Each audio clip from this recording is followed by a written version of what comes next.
About right. The State Fair is still going on.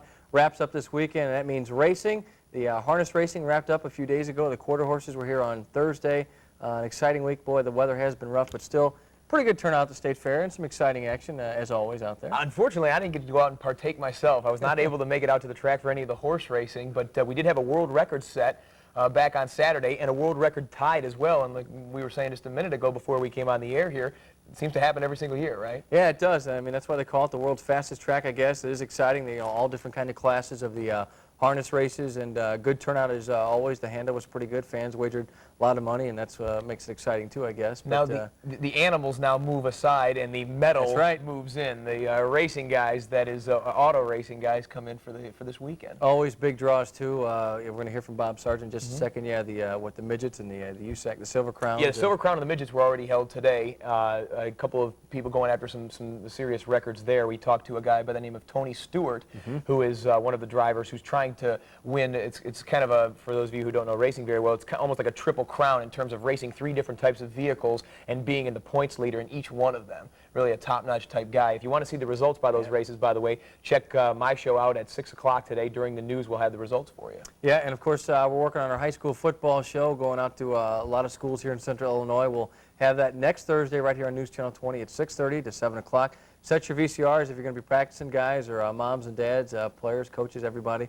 Set your VCRs next Thursday right here on News Channel 20, 6:30 p.m. to 7 o'clock. We'll have that for you. It's going to be a good show, too. I mean, you've gone out and talked to some of the teams, and I've gone out and talked to a handful of the teams as well. And a couple of things that you keep hearing about is it's been such a seemingly long summer, I guess, because a lot of people are disappointed with the Major League Baseball season. And that's where a lot of people focus their sport energies if they're not participating in something themselves. If you're a fan, you probably watch a lot of Major League Baseball. Well, if you've been disappointed this season, you are chomping at the bit to get these high school football guys back out onto the field. Article in the Chicago Tribune on Friday said that that high school football took a real big leap this last season because of the Major League Baseball strike. People really appreciate the grassroots, down-to-earth attitude that the high school guys have. More pure competition, I believe they feel it is.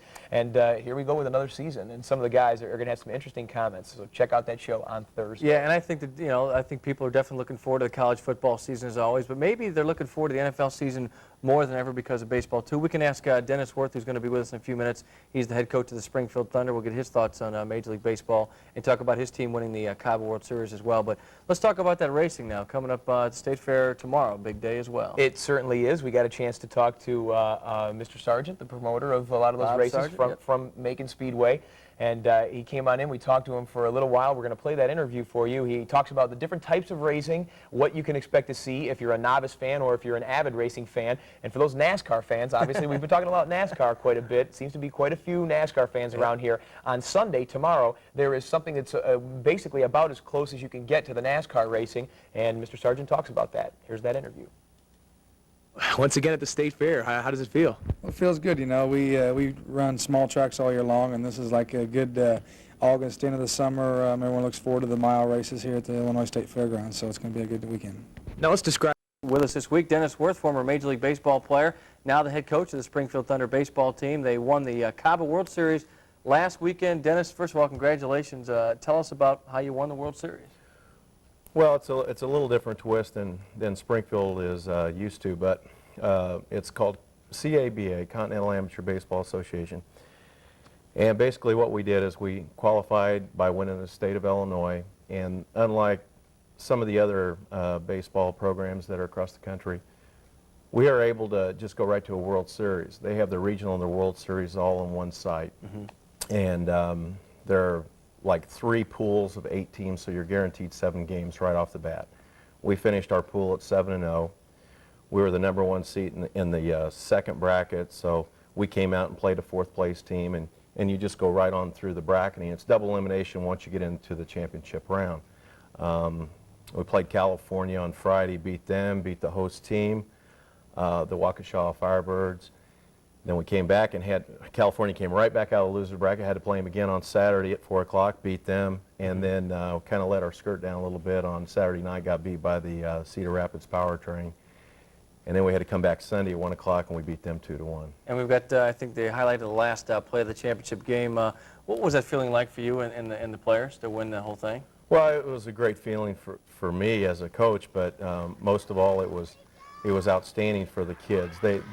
I mean, these kids have given up basically their whole summer to participate on this team, and they've done it not only this year, last year. This thing started as the Springfield Flame out of the Southwest League in '93. Actually, the Springfield Flame was put together in '92. So, you know, the core of this team, which is about 8 kids, have been together since '93, and we've just kind of added pieces here and there, and we've got different positions that we felt that we were weak, and obviously we filled them properly because we came out the champion in this case. When did you know this team was going to be this good? Was this like a day-to-day thing? I mean, you talk about beating teams from California, traditional baseball states where you think they're going to have some tremendous teams up against you. When did you know that your team could be the world champ? Well, let me add to that. The California team not only was a tremendous team, there was a team from Washington that we played in against last year in the 15-year-old and under bracket in Crystal Lake. But the California team was a national champion in '92 as 13-year-olds, in '93 as 14-year-olds. We ran in that team in Spring, Texas when we were affiliated with the WABC.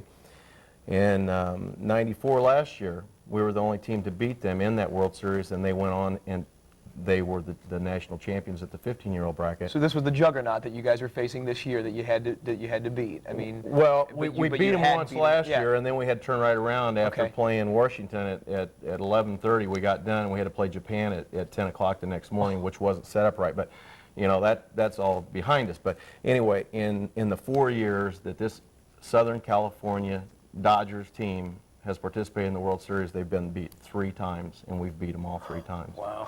So. Hey, we've got the trophy here. Can we get that? Yeah, over you here? saw that. You saw this in the Huge. video. Now Yeah, check this baby is out. huge. This And is something It's heavy. to be proud of. I don't know if this is a sports wrap record or not. It probably is for a But trophy. Look at here, that. let's get this baby down in here. We're talking a very nice sized trophy. Now you each got individual trophies as Yeah. well. Each Make sure I'm not covering you up there, Coach. No, that's all right. Each player got their own individual trophy, and I tell you, what a great bunch of kids that I have.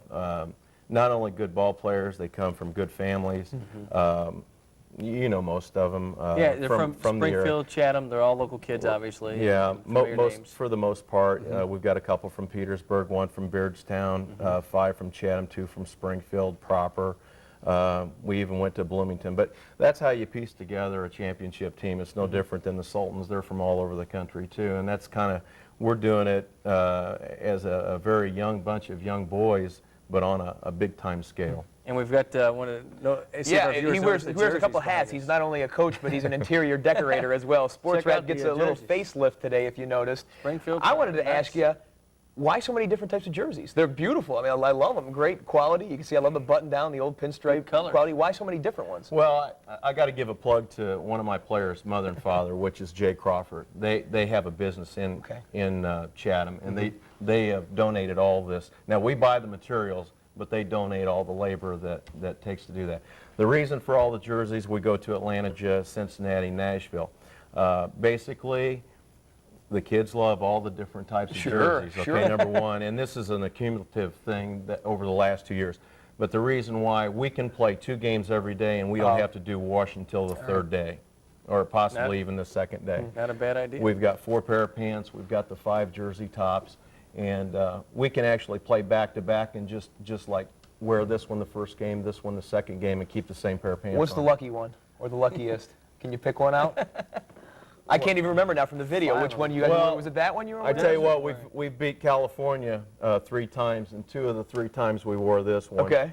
In fact, we were 15 minutes from leaving to go to the ballpark, and I told everybody that we were going to wear all gray today because I knew California would be wearing their blue tops. And 15 minutes before we were leaving, I got a call to the room, and Jason, my son, and 3 or 4 of them said, no, we're not going to change. We're going back to black. And by the time they got to the room, they said, okay, we're going to wear all gray. So we went ahead and wore gray and beat them anyway. With so. your major league experience, your experience in baseball, you're obviously used to superstition, I guess, then, and your young guys are It's picking crazy. up You right don't there. have enough time. You don't want to get into it. Before you go, Dennis, I do want to ask you one thing. I want to get your thoughts. We've gotten a lot of opinions on Major League Baseball. What is your reaction to what's going on in the last year? Well, I tell you, to be honest with you, I think the players really put themselves in a noose. It's a greedy situation. I think, number one, I got to be pro Major League Baseball because I came from there, but I think Donald Fehr was a big stumbling block. It's going to take a lot of stroking to the fans by the players to get them to come back the way it was, and kind of feel sorry for Major League Baseball. It's a situation where they just pulled the line too far, I think. They don't have the market cornered anymore. No, they don't. No, everything's down. Not only Major League Baseball paraphernalia, the attendance is down, and then you get people, and I'm not going to mention any names, but you get players saying, well, they don't want to hit early because of the. Those are the things that they're going to have to set aside and do. They're going to have to lower some of their salaries, I think, somewhat, maybe. And hopefully they'll bounce back. Okay. Dennis, thanks a lot. Congratulations. Hey, thank you. Thanks for the nice trophy. Yeah. We'd like to keep it here. I tell you what, one thing, I wish I had 14 of these. Hey, well, I'll tell you what. That'd be nice. Those kids all deserve one of these, but unfortunately there's just one. Okay. Thanks, Dennis. We'll take a break. Back with more in a minute. Stay with us.